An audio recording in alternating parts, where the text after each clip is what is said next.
Morning guys, my name is doctor वन्ना। Last topic में हमने किया था व्हाट आर वर्ब्स। तो इस टॉपिक में देखते हैं types of verbs.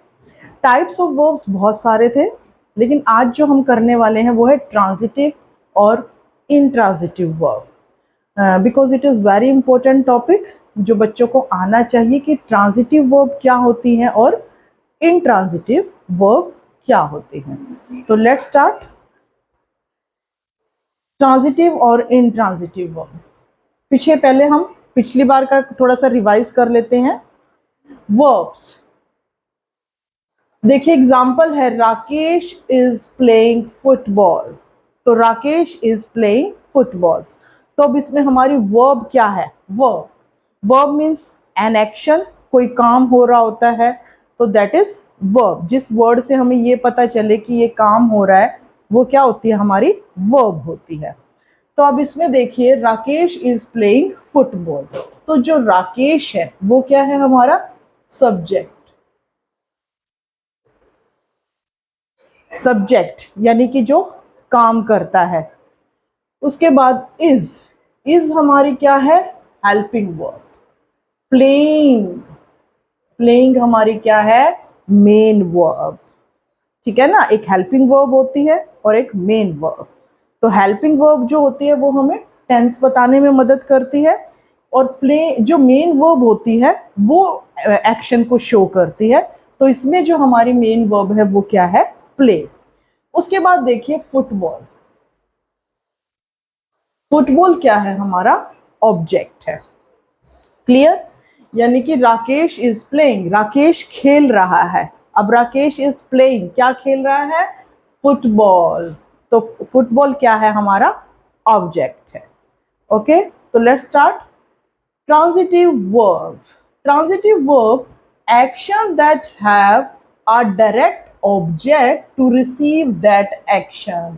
Direct object यानी कि जिसमें कि एक डायरेक्ट ऑब्जेक्ट होता है टू रिसीव दैट एक्शन, यानी कि जो हमारी वर्ब है उसको रिसीव करने के लिए हमारे पास एक डायरेक्ट ऑब्जेक्ट होता है।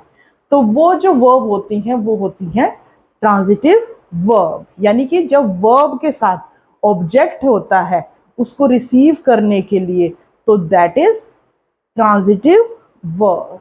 जैसे एग्जांपल देखते हैं, the boy saved him. The boy, तो दो बॉय हमारा क्या है? Subject.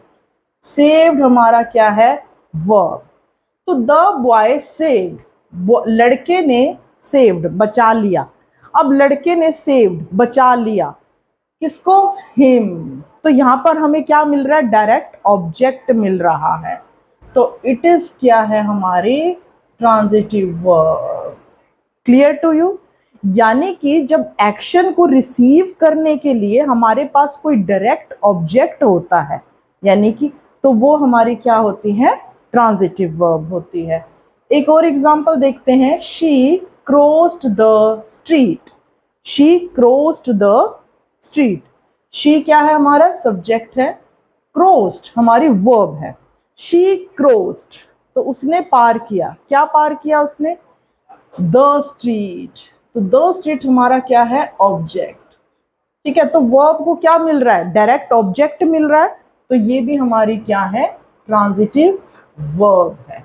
It means when a verb has a direct object, यानी कि जो एक्शन हो रहा होता है उसके लिए हमारे पास एक डायरेक्ट ऑब्जेक्ट होता है, तो वो हमारी ट्रांजिटिव वर्ब होती है। क्लियर?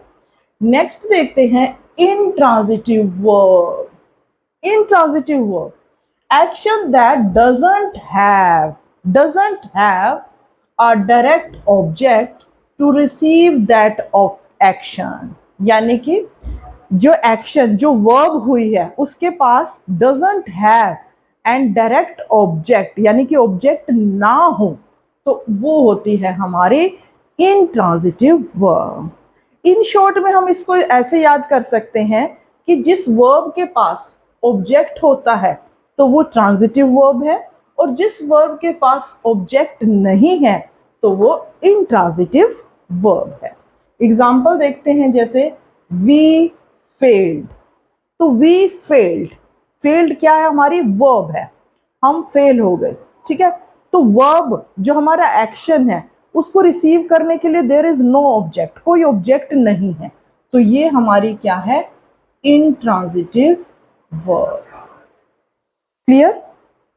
अब देखिए identify, how to identify transitive और इनट्रांजिटिव वर्ब को कैसे आइडेंटिफाई किया जाता है। ऑलमोस्ट जो पेपर में क्वेश्चन आते हैं वो इसी तरह से आते हैं कि आपको बताना होता है कि is it a transitive verb और इनट्रांजिटिव वर्ब। तो देखिए कुछ एग्जांपल लिखे हैं मैंने। She was dancing, he is playing, wind blows, he set.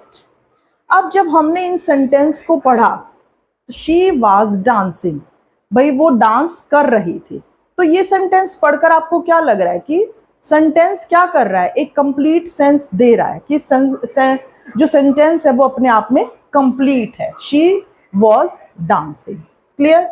He is playing, वह खेल रहा था, यानी कि ये भी अपने आप में सेंटेंस क्या है, कंप्लीट सेंस दे रहा है।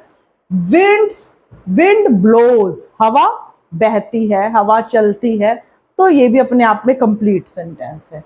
ही सेट, वह बैठ गया। तो जब सेंटेंस हमें कंप्लीट सेंस देते हैं, यानी कि कंप्लीट मीनिंग देते हैं, ठीक है, तो वो हमारी क्या होती है, ट्रांजिटिव वर्ब। ठीक है, कि यानी कि sorry intransitive verb. Just a minute. जब हमें क्या है, कंप्लीट सेंस मिल रही है और हमें ऑब्जेक्ट की जरूरत नहीं है, यानी कि हमें ऑब्जेक्ट की जरूरत नहीं है और वो अपने आप में कंप्लीट है, तो वो हमारे लिए क्या होती हैं, इंट्रांजिटिव वर्ब होती हैं। ठीक है। लेकिन अब देखिए, he killed, India defeated, I ordered, she सा। ठीक है। अब इसमें क्या है, ही किल्ड, ही किल्ड उसने मार दिया, अब ही किल्ड उसने मार दिया, तो अब हमें क्या है, सेंटेंस अपने आप में इनकम्प्लीट लग रहा है, अधूरा लग रहा है, तो यहां पर हमें एक ऑब्जेक्ट की जरूरत है। Next, India defeated, India defeated, India ने हरा दिया। अब इंडिया ने हरा दिया, किसको हरा दिया, ठीक है ना। तो इस तरीके से ये सेंटेंस भी क्या है, अपने आप में इनकम्प्लीट है, तो यहां भी हमें ऑब्जेक्ट की जरूरत है।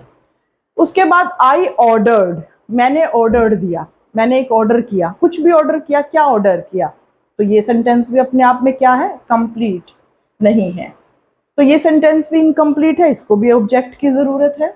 शी सा, उसने देखा, अब उसने क्या देखा, ठीक है, ये भी इनकम्प्लीट सेंटेंस है, और यहां पर हमें ऑब्जेक्ट की जरूरत है, तो ये हमारी क्या है, ट्रांजिटिव वर्ब है, यानी कि जहां पर एक ऑब्जेक्ट होगा, ठीक है, तो वो हमें क्या है, ट्रांजिटिव वर्ब होंगी, जिसमें कि एक ऑब्जेक्ट की जरूरत होती है। जिसमें ऑब्जेक्ट होगा वो ट्रांजिटिव वर्ब है, जिसमें नो ऑब्जेक्ट और अपने आप में कंप्लीट सेंटेंस दे रहे हैं वो हमारे इंट्रांजिटिव वर्ब है। ठीक है। उसके बाद देखिए, जैसे कि अब यहां पर हम ऑब्जेक्ट, ही किल्ड, उसने मार दिया, अब उसने किसको मार दिया, कुछ भी लिख सकते हैं हम, ही किल्ड अ स्नेक। ठीक है। इंडिया डिफीटेड, इंडिया ने हरा दिया, अब इंडिया ने किसको हरा दिया, इंडिया डिफीटेड, किसी को भी लिख सकते हो आप, ऑस्ट्रेलिया। ओके। आई ऑर्डर्ड, मैंने ऑर्डर किया, मैंने ऑर्डर किया, अब मैंने क्या ऑर्डर किया, कुछ भी, पिज्जा, बर्गर, एनीथिंग। शी सा, उसने देखा, उसने क्या देखा, शी सा अ स्नेक। ठीक है। तो ये जब हम ऑब्जेक्ट लग गए तो ये कंप्लीट है, तो यानी कि इन वर्ब को एक ऑब्जेक्ट की नीड है, तो वो क्या है, हमारी ट्रांजिटिव वर्ब है। ओके। अब देखिए, जो ऑब्जेक्ट होता है हमारा वो एज अ प्रेपोजिशन का ऑब्जेक्ट भी हो सकता है, हमारा वर्ब का भी सब्जेक्ट का नाउन और प्रोनाउन में, और मोडाल्स का जो होता है V1 के बाद वर्ब की फर्स्ट फॉर्म। जैसे कि देखिए, अब मैंने शी सा, इसके बाद लिख दिया शी सा इन द मिरर। तो क्या आपको क्या लगता है, शी सा इन द मिरर, ये सेंटेंस आपको कंप्लीट है, ठीक है, लेकिन क्या ये हमारी ट्रांजिटिव है या ट्रांजिटिव वर्ब है, ये ऑब्जेक्ट का काम कर रहा है वर्ब के लिए? नो, ये हमारा वर्ब का ऑब्जेक्ट नहीं है। इन द मिरर ये प्रेपोजिशन, ठीक है। तो इसके लिए हमें क्या लिखना है, शी सा, उसने देखा। हमें वर्ब के लिए ऑब्जेक्ट चाहिए, जो एक्शन को एक ऑब्जेक्ट की जरूरत है, वर्ब का ऑब्जेक्ट हमें लिखना है, तब जो है वो हमारी ट्रांजिटिव वर्ब होगी। ये प्रेपोजिशन का ऑब्जेक्ट है, तो it is not a transitive verb. दो एग्जांपल और हैं, आप बताइए। वो birds fly in the sky, तो ये क्या है, ट्रांजिटिव और intransitive? Birds fly in the sky. तो अब, और दूसरा है I can fly an aeroplane. तो देखिए, birds fly in the sky, तो ये क्या है, हमारा प्रेपोजिशन का ऑब्जेक्ट है, ये वर्ब का ऑब्जेक्ट नहीं है, तो ये हमारी ट्रांजिटिव वर्ब नहीं है, यानी कि वर्ब को ऑब्जेक्ट नहीं मिल रहा है इसमें, ये प्रेपोजिशन के लिए ऑब्जेक्ट है, तो ये हमारी इंट्रांजिटिव हो गई। आई कैन फ्लाई, मैं उड़ा सकता हूं, फ्लाई, अब मैं उड़ा सकता हूं, फ्लाई, वर्ब को सीधा ऑब्जेक्ट मिल रहा है, एन एरोप्लेन, तो ये हमारी क्या है, transitive. Complete, clear to you? तो आज हमने देखा ट्रांजिटिव और इनट्रांजिटिव। तो बिल्कुल इजी सा मेथड है, अगर वर्ब को डायरेक्ट, वर्ब को ऑब्जेक्ट मिल रहा है, ठीक है, हमारे एक्शन को डायरेक्ट ऑब्जेक्ट मिलता है तो ट्रांजिटिव वर्ब, और अगर हमारे वर्ब को ऑब्जेक्ट नहीं मिलता तो that is intransitive verb. I hope with example आपको अच्छे से क्लियर हो गया होगा। And subscribe my channel. Thank you.